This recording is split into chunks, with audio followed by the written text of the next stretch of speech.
أعوذ بالله من الشيطان الرجيم بسم الله الرحمن الرحيم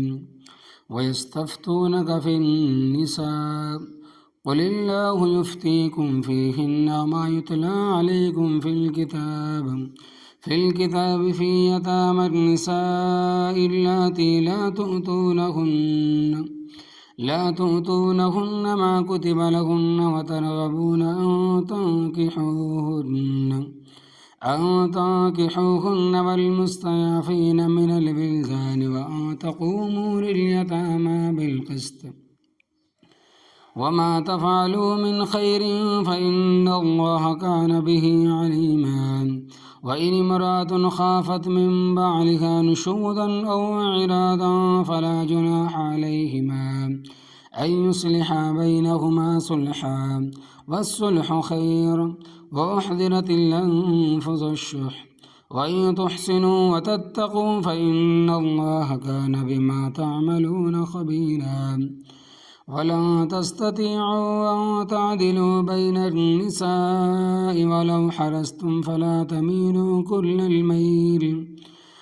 الْمَيْلِ فَتَذَرُوهَا كَالْمُعَلَّقَةِ وَإِن تُصْلِحُوا وَتَتَّقُوا فَإِنَّ اللَّهَ كَانَ غَفُورًا رَّحِيمًا وَإِن يَتَفَرَّقَا يُغْنِ اللَّهُ كُلًّا مِّن سَعَتِهِ وَكَانَ اللَّهُ وَاسِعًا حَكِيمًا۔ لفظی ترجمہ۔ پارے 5 سورۃ النساء آیت نمبر 127 تا 130۔ لفظی ترجمہ۔ وَيَسْتَفْتُونَكَ اور لوگ آپ سے فتویٰ طلب کرتے ہیں فی النساء عورتوں کے حقوق کے متعلق۔ قل آپ کہہ دیں اللہ یغنیکم اللہ تبارک و تعالیٰ تمہیں فتویٰ دیتا ہے فیہن عورتوں کے متعلق، وما یتلی علیکم اور وہ جو تلاوت کی جاتی ہے تم پر، فی الکتابی کتاب میں، فی یتامی النساء یتیم عورتوں کے بارے میں، اللاتی وہ عورتیں، لا تؤتونہن کہ نہیں دیتے تم ان عورتوں کو، ما کتب لہن جو ان کے لیے فرض کیا گیا ہے، وترغبون اور تم شوق رکھتے ہو، ان تنکحوہن کہ تم ان سے نکاح کرو، والمستضعفین من الولدان اور اسی طرح تمہیں حکم دیتا ہے کمزور بچوں کے بارے میں،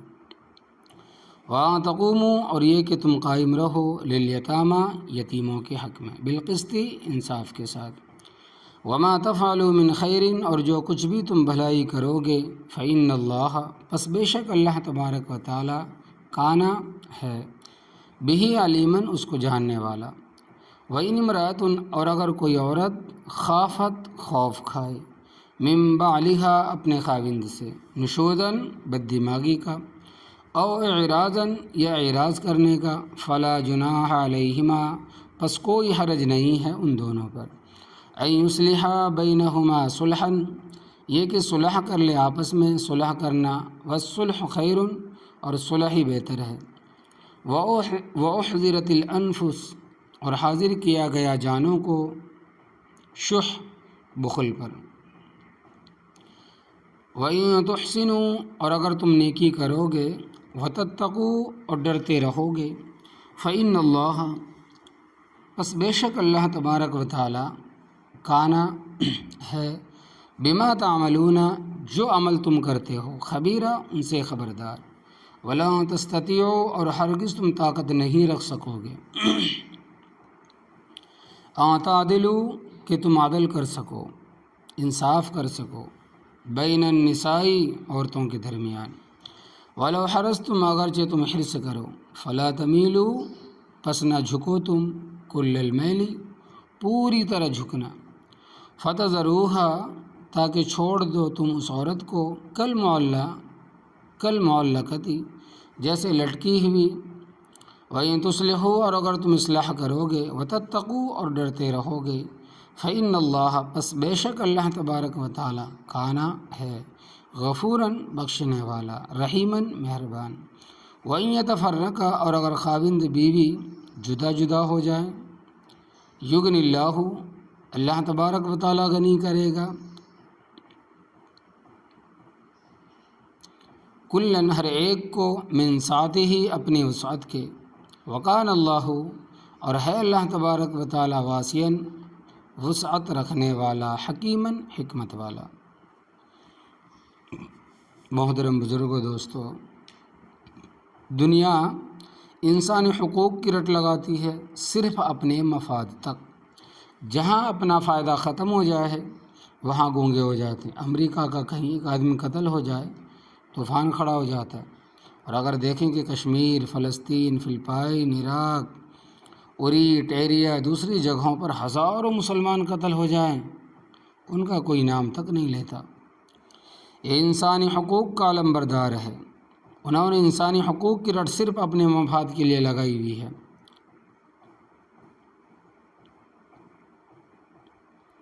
رتا دھو دھرکوٹ لدھا میں عیسائی نے حضرت صلی اللہ علیہ وسلم کی مسجد کے دروازے پر اور دوسری دیواروں پر نبی کریم صلی اللہ علیہ وسلم کے متعلق توہین آمیز الفاظ لکھے، ان کے خلاف مقدمہ درج ہوا اور اخبارات میں بھی آتا رہا۔ ماسٹر عنایت اللہ وغیرہ ابھی تک زیر اتاب ہے۔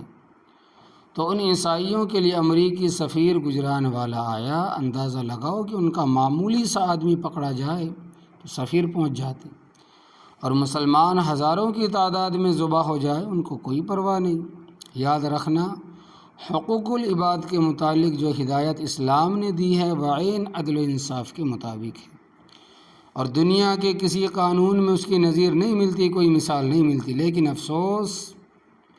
کہ عملی طور پر ان کا نفاذ بہت کم ملکوں میں ہے،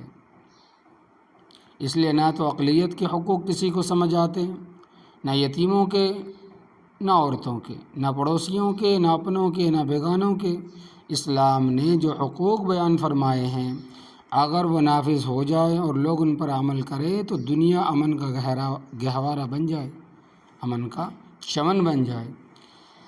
غیر مسلموں نے انسانی حقوق کی رٹ صرف اپنے فائدے کے لیے لگائی ہوئی ہے، اور کہتے ہیں کہ عورتوں کو مردوں کے شانہ بشانہ چلنا چاہیے۔ بھائی 6 فٹ کا آدمی ہے اور 4 فٹ کی عورت ہے، شانہ بشانہ کس طرح چلیں گے؟ دیوانوں کی بڑھ ہے۔ اصل یہ ہے کہ اسلام نے جو حقوق بیان فرمائے ہیں، وَيَسْتَفْتُونَكَ فِي النِّسَاءِ، اور لوگ آپ سے فتویٰ طلب کرتے ہیں عورتوں کے حقوق کے متعلق۔ فتویٰ کا معنی حکم اور فیصلہ ہے، اور یستفتونک استفعال کا باب ہے، اس کی خاصیت ہے طلب، ماخذ یعنی ماخذ کو طلب کرنا، تو معنی ہوگا آپ سے فتویٰ طلب کرتے عورتوں کے بارے میں، عورتوں کے حقوق کے بارے میں۔ قل، آپ کہہ دے میں تو کچھ نہیں کہہ سکتا۔ اللہ یفتیکم فیہن، اللہ تبارک و تعالیٰ تمہیں فتویٰ اور حکم سناتے ہیں، میں تو رب تعالیٰ کا مبلغ ہوں۔ وما یتلیٰ علیکم فی الکتاب، اور وہ جو تلاوت کی جاتی ہے تم پر کتاب میں، فی یتامی النساء اللاتی لا تؤتونہن، یتیم عورتوں کے بارے میں، وہ یتیم عورتیں کہ نہیں دیتے تم ان کو، ما کتب لہن، جو ان کے متعلق فرض کیا گیا ہے، جو ان کے حقوق لکھے گئے، وترغبون ان تنکحوہن، اور یہ کہ تم شوق رکھتے ہو کہ تم ان سے نکاح کرو۔ ہوتا اس طرح تھا کہ مثلاً کسی شخص کا چاچا تایا فوت ہو جاتا اور اس کی لڑکی ہوتی خوبصورت اور یہ اس کا سرپرست ہوتا، کیونکہ مسئلہ یہ ہے کہ اصلی سرپرست تو باپ ہے، اگر باپ نہ ہو تو دادا، اور اگر دادا نہ ہو تو چاچا تایا، اگر چاچا نہ ہو، نہ تایا ہو تو ان کے بیٹے، اور اسباط کہلاتے ہیں، اور ماں کی طرف سے جو رشتہ دار ہے ان کا درجہ بہت بعد میں ہے۔ تو یہ سرپرست ہونا، بچی خوبصورت ہوتی تو اس کو اور کسی جگہ نکاح کرنے نہیں دیتے، نکاح نہیں کرنے دیتا تھا، بلکہ خود اس کے ساتھ نکاح کر لیتا، اور اس کو جتنا حق مہر ملنا ہوتا تھا نہیں دیتا تھا۔ تم خود ہی تو ہیں، ہم خود ہی تو ہیں، تم بھی ہو، ہمیں کس نے پوچھنا ہے؟ اللہ تبارک و تعالیٰ نے فرمایا کہ اس طرح نہ کرو، بلکہ انصاف سے کام لو، ان کا حق جو بنتا ہے وہ ان کو دو۔ اور بخاری شریف میں اس کی تشریح موجود ہے کہ اگر تم نے ان کے ساتھ نکاح کرنا ہے تو ان کو ان کا مہر دو جتنا دوسرے لوگ دیتے ہیں، اور ان کے حقوق میں کمی نہ کرو۔ اور بعض اوقات ایسا ہوتا تھا کہ چچے تائی کی لڑکی خوبصورت تو نہیں ہوتی تھی مگر مالدار اور صاحب جائیداد ہوتی، اس صورت میں خود بھی اس کے ساتھ نکاح نہیں کرتے تھے اور دوسری جگہ بھی نکاح نہیں کرنے دیتے تھے کہ مال جائیداد زمین مال مویشی روپیہ ساتھ لے جائے گی، اس طرح وہ بیچاری بوڑھی ہو کر مر جاتی اور یہ اس کی جائیداد پر قابض ہو جاتا، قبضہ کر لیتے۔ اللہ تبارک و تعالیٰ نے حکم دیا کہ ان کے ساتھ زیادتیاں نہ کرو بلکہ ان کے حقوق ادا کرو۔ بعض ملحد قسم کے لوگ اعتراض کرتے ہیں کہ اس کی کیا وجہ ہے کہ بیٹے کا ڈبل اور بیٹی کا حصہ سنگل، جبکہ بیٹی بھی اسی باپ کی ہے جس کا بیٹا ہے، ماں بھی دونوں کی ایک ہے، تو یہ کیسا انصاف ہوا کہ بیٹے کو دوہرا اور بیٹی کو ایک ہرا حصہ ملے، جیسا کہ تم نے چوتھے پارے میں پڑھا ہے کہ للذکر مثل حظ الانثیین، مرد کے لیے ہے دو عورتوں کے حصے کے برابر، اور سطحی قسم کے لوگ جن کو دین کی گہرائی حاصل نہیں ہے وہ واقعتاً شعبے میں پڑ جاتے ہیں، شک میں پڑ جاتے ہیں۔ بات تو صاف ہے، مگر وہ نادان ہے اور اللہ تبارک و تعالی حکیم اور خبیر ہے۔ اس نے لڑکی کا سارا خرچہ خاوند کے ذمہ لگایا، نکاح ہو جانے کے بعد اس کا نان نفقہ سکنی دکھ تکلیف سب خاوند کے ذمہ۔ ہو سکتا ہے کہ والدین کمزور ہو، خاوند مالدار ہو تو مزے کرے گی، بخلاف لڑکے کہ اس کا خرچہ نہ تو سسرال پر ڈالا ہے نہ بیوی کے ذمہ لگایا بلکہ وہ سارا خرچہ خود برداشت کرتا ہے۔ ان کا اعتراض اس وقت بجا تھا کہ جب بیوی کا خرچہ خاوند ذمہ نہ لگایا جاتا اور اس نے باپ کی جائیداد پر ہی زندگی بسر کرنی ہوتی، لہذا شریعت نے جو حکم دیا ہے اس میں کوئی ناانصافی نہیں ہے۔ پھر عورت کی اپنی جائیداد بھی ہو سکتی ہے، اس کا اپنا وجود ہے، وہ اپنے مال کے حقوق خود ادا کرے گی، قربانی دے گی، زکوٰۃ نکالے گی، فطرانہ خود ادا کرے گی، اور اگر مالدار صاحب استطاعت ہے تو حج بھی کرے گی، بشرطے کہ اس کے ساتھ محرم ہو، اور اگر محرم نہیں ہے جو ساتھ جائے تو چاہے جتنی مالدار کیوں نہ ہو اس پر حج فرض نہیں کیونکہ شرط نہیں پائی گئی۔ یقین جانو عورت کو جتنے حقوق اسلام نے دیے اتنے اور کسی قانون اور عزم نے نہیں دیے، صرف زبان سے رٹ لگاتے جو فضول رٹ ہے، بیکار ہے۔ ہاں یہ بات اسلام ضرور کرتا ہے کہ مردوں اور عورتوں کا اختلاط نہ ہو۔ افغانستان میں مرد عورتیں اکٹھے ایک یونیورسٹی میں پڑھتے تھے، طالبان عورتوں کی تعلیم الگ کر دی ہے، طالبان نے عورتوں کی تعلیم الگ کر دی ہے اور مردوں کی الگ کر دی ہے۔ اس پر یورپیوں نے بڑا شور مچایا کہ دیکھو عورتوں کی تعلیم پر پابندی لگائی ہے۔ بھائی عورتوں کی تعلیم الگ کرنے سے تعلیم پر کیسے پابندی لگ گئی؟ کیا تعلیم صرف اختلاط کا نام ہے؟ اسی طرح دفتروں میں عورتیں مردوں کے ساتھ بیٹھتی تھیں، انہوں نے عورتوں کو مخلوق دفاتر سے الگ کر دیا، اعلان کیا کہ عورتیں تعلیم حاصل کر سکتی ہے، ڈاکٹر بن سکتی ہے، معلمہ بن سکتی ہے، مگر مردوں کے ساتھ نہیں بیٹھ سکتی۔ شریعت نے جو حکام دیا ان کے مطابق چلے، مگر یورپ ان کو بلا وجہ بدنام کر رہا، مگر ہوگا کیا؟ کچھ بھی نہیں۔ میں کہتا ہوں کہ رب تعالیٰ نے توفیق دی تو طالبان حکومت کرنے میں سب سے زیادہ کامیاب رہیں گے، اگرچہ ان کو مالی پریشانیاں بہت ہے، سڑکیں ٹوٹی ہوئی ہے، کارخانے بند پڑے ہیں، اگر ان کی یہ مالی پریشانیاں ختم ہو جائے تو ان کی حکومت بہت کامیاب رہے گی۔ اور کامیابی کی بڑا وجہ یہ ہے کہ باقی ملکوں کے حقہ نوش اور سگریٹ نوش لوگ اکٹھے ہوتے ہیں اور اپنے مفادات کو سامنے رکھ کر قانون سازی کرتے ہیں کہ ان کی زمینیں بچ جائیں، کارخانے بچ جائیں۔ یار آج بیاں یہ حقیقت سب واضح ہے، اور طالبان کو قانون بنانے کی ضرورت نہیں ہے۔ کیوں؟ ہدایہ فقہ حنفی کی مستند کتاب ہے جو 5ویں صدی میں لکھی گئی ہے اور صدیوں سے علماء اس کو پڑھاتے چلے آ رہے ہیں۔ اس میں شریعت کے تمام احکام مذکور ہے، جو مسئلہ بھی درپیش ہے ہدایہ اٹھاؤ، مسئلہ دیکھو، اس پر عمل کرو، ان کو قانون بنانے کی کوئی ضرورت ہے ہی نہیں۔ ہاں اگر کوئی نیا مسئلہ درپیش ہو کہ فلاں حکومت کے ساتھ لڑنا ہے، صلح کرنی ہے، یہ سڑک بنانی ہے اور کس طرح کی بنانی ہے، ان کے متعلق سوچ سکتے ہیں، خود فیصلہ کر سکتے ہیں۔ اور ہمارے حکمران تو قانون بناتے اور توڑتے رہتے ہیں۔ ایک پارٹی آئی، انہوں نے اپنے مفاد کو سامنے رکھ کر بنایا، جب دوسرے آئے انہوں نے اپنے خلاف دیکھا تو توڑ دیا۔ مثلاً اب قانون بنایا ہے کہ 1990 سے پہلے کے جو بدنیت لوگ ہیں ان کو پکڑا جائے، اور اس سن 1990 کے بعد والوں کو نہ پکڑا جائے، کیونکہ اس کی زد میں خود آتے تھے۔ واہ بھائی واہ، کیا قانون ہے! تو والمستضعفین من الولدان، اور اسی طرح تو حکم دیتا ہے کہ کمزور بچوں کے بارے میں، یتیم ہے، کمزور ہے۔ وَأَن تَقُومُوا لِلْيَتَامَى بِالْقِسْطِ، یہ کہ تم قائم رہو یتیموں کے حق میں انصاف کے ساتھ۔ جس طرح تم اپنے بچوں کی تربیت کرتے ہو اور نگرانی کرتے ہو، اسی طرح یتیموں کی نگرانی اور تربیت کرو۔ وہ چچے کے ہیں، تائے کے ہیں، خالہ کے ہیں، پھوپھی کے ہیں، اپنے بچوں کی خاطر انصاف اور دیانت کے ساتھ ان کی نگرانی کرنی ہے۔ ایسا نہ ہو کہ یتیم در در کی ٹھوکریں کھاتے پھرے اور مانگتے پھرے۔ میں پوچھتا ہوں کہ بچوں کو یہ حقوق اسلام کے علاوہ کسی اور قانون نے دیے ہیں؟ اسلامی ہے جس نے عورتوں کے حقوق بھی بیان فرمائے اور بچوں کے حقوق بھی بیان فرمائے ہیں۔ وما تفعلوا من خیر، جو کچھ بھی تم کرو گے بھلائی، فإن اللہ کان بہ، پس بے شک ہے اللہ تبارک و تعالیٰ اس کو جاننے والا۔ تمہارا معاملہ اللہ تبارک و تعالیٰ کے ساتھ ہے، جو عالم الغیب ہے والشہادہ ہے، یعنی کہ گواہ ہے، علیم بذات الصدور ہے۔ لہذا یہ ذہن نشین رکھو کہ ہمارا معاملہ ذات پاک کے ساتھ ہے، جس کی نگاہ سے کوئی چیز چھپی نہیں ہے، وہ قادر مطلق ہے، سب کچھ کر سکتا ہے۔ وَإِنِ امْرَأَةٌ خَافَتْ مِن بَعْلِهَا نُشُوزًا،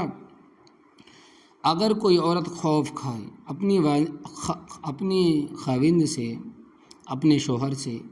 بد دماغی کا، بلا وجہ اس کو مارتا ہے، اگر کسی غلطی کی وجہ سے مارتا ہے تو وہ مسئلہ جدا ہے۔ اور عموماً عورتوں کی عادت ہے کہ نہ اپنی غلطی بتاتی ہے اور نہ مانتی۔ البتہ یہ ضرور کہیں گی کہ مجھے مار پڑی ہے، مگر یہ نہیں بتائیں گی کہ کیوں پڑی ہے اور کس وجہ سے پڑی ہے۔ خاوند کسی وجہ سے ہی مارتا ہے، بشرطے کہ پاگل نہ ہو، اور اگر بلا وجہ مارتا ہے، بد دماغی سے کام لیتا، او اعراضاً، یا خوف اعراض کرنے کا کہ بیوی کی طرف توجہ نہیں دیتا، فلا جناح علیہما، تو کوئی حرج نہیں ان دونوں پر، ان یصلح بینہما صلحا،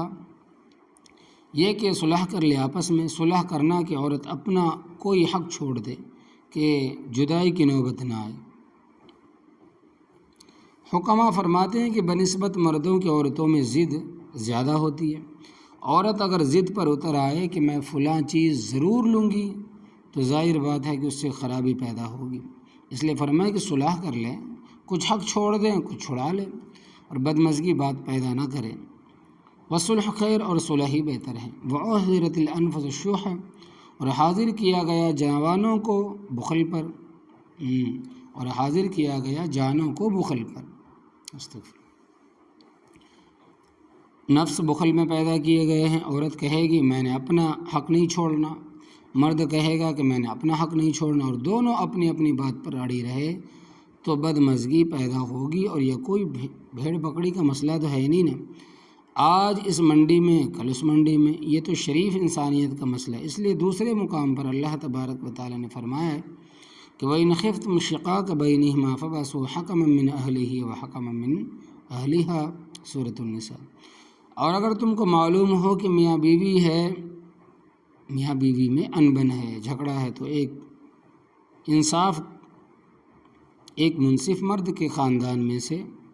اور ایک منصف عورت کے خاندان میں سے مقرر کرو۔ اگر آپس میں جھگڑا پیدا ہو جائے تو درمیان میں ثالث ڈال کر مسئلے کو نمٹا دو، اور جس کے اندر غلطی ہو ثالث اس کو بتائیں کہ تیرے اندر یہ غلطی، اور غلطی تسلیم کریں وہ۔ لیکن آج کل اپنی غلطی کو کوئی تسلیم کرنے کے لیے تیار نہیں ہے، یہاں تک کہ پاگل بھی اپنے آپ کو پاگل ماننے کے لیے تیار نہیں۔ حالانکہ غلطی کو تسلیم کرنا بہت اچھی بات ہے، اس سے اصلاح کی صورت پیدا ہو جاتی ہے۔ وَإِن تُحْسِنُوا، اور اگر تم نیکی کرو گے، وَتَتَّقُوا، اور اب تعالیٰ سے ڈرتے رہو گے، فَإِنَّ اللَّهَ كَانَ بِمَا تَعْمَلُونَ خَبِيرًا، بے شک اللہ تبارک و تعالیٰ جو عمل تم کرتے ہو ان سے باخبر ہے۔ مسئلہ، اگر کسی شخص کی ایک سے زیادہ بیویاں ہیں، کیونکہ 4 تک رکھنے کی اجازت ہے، مگر انصاف کی شرط کے ساتھ، جیسا کہ تم چوتھے پارے میں پڑھ چکے ہو کہ فَإِنْ خِفْتُمْ أَلَّا تَعْدِلُوا فَوَاحِدَةً، کہ تم انصاف کرو۔ اگر کوئی انصاف نہیں کر سکتا تو دوسری شادی کی اس شخص کو اجازت نہیں ہے۔ نبی کریم صلی اللہ علیہ وسلم کی بیعت وقت 9 بیویاں 2 لونڈیاں تھیں۔ آپ صلی اللہ علیہ وسلم نے باری مقرر فرمائی ہوئی تھی، 24 گھنٹے ایک بیوی کے پاس اور 24 گھنٹے دوسری بیوی کے پاس، اور 24 گھنٹے تیسری بیوی کے پاس رہتے تھے۔ ہر چیز میں برابری رکھتے تھے، لباس میں، خوراک میں، اور دعا کرتے ہیں پروردگار میرے اختیار میں جو ہے ان چیزوں میں تو میں برابری کرتا ہوں، اور جو چیز میرے اختیار میں نہیں ہے اس چیز میں مجھے ملامت نہ کرنا، کیونکہ حضرت عائشہ رضی اللہ تعالیٰ عنہ کے ساتھ طبعی طور پر بہت زیادہ محبت تھی، اس میں دوسری کوئی بیوی شریک نہیں تھی۔ فرمایا کہ وہ میرے بس میں نہیں ہے، دل کی بات ہے، کیونکہ قلبی چیز انسان کے اختیار میں نہیں ہوتی۔ اس لیے اللہ تبارک و تعالیٰ فرماتے ہیں کہ وَلَن تَسْتَطِيعُوا أَن تَعْدِلُوا بَيْنَ النِّسَاءِ، اور ہرگز تم طاقت نہیں رکھ سکو گے یہ کہ تم عدل کرو عورتوں کے درمیان، کہ جتنی محبت ایک کے ساتھ ہے دوسرے کے ساتھ بھی اتنی ہو، یہ تمہارے بس کی بات نہیں ہے، تو دلی بات ہے۔ وَلَوْ حَرَصْتُمْ، اور اگرچہ تم حرص کرو، فَلَا تَمِيلُوا كُلَّ الْمَيْلِ، پس نہ جھکو تم پوری طرح جھکنا، فَتَذَرُوهَا كَالْمُعَلَّقَةِ، کہ چھوڑ دو تم دوسری عورت کو لٹکی ہوئی کی طرح،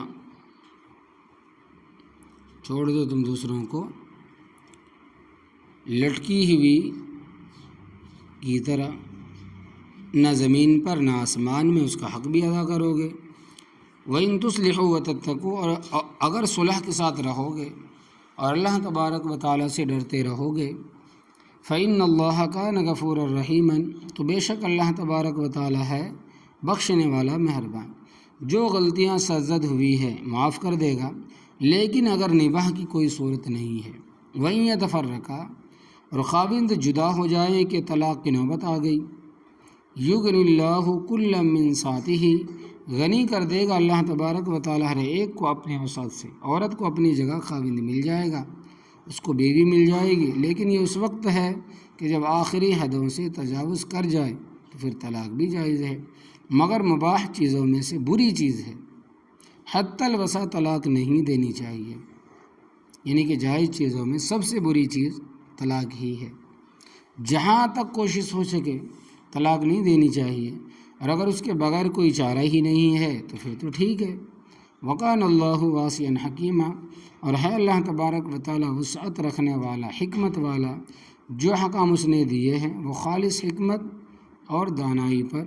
مبنی ہے۔ تو اللہ تبارک و تعالیٰ ہمیں کہنے سننے سے زیادہ اور کہنے والوں کو کہنے سے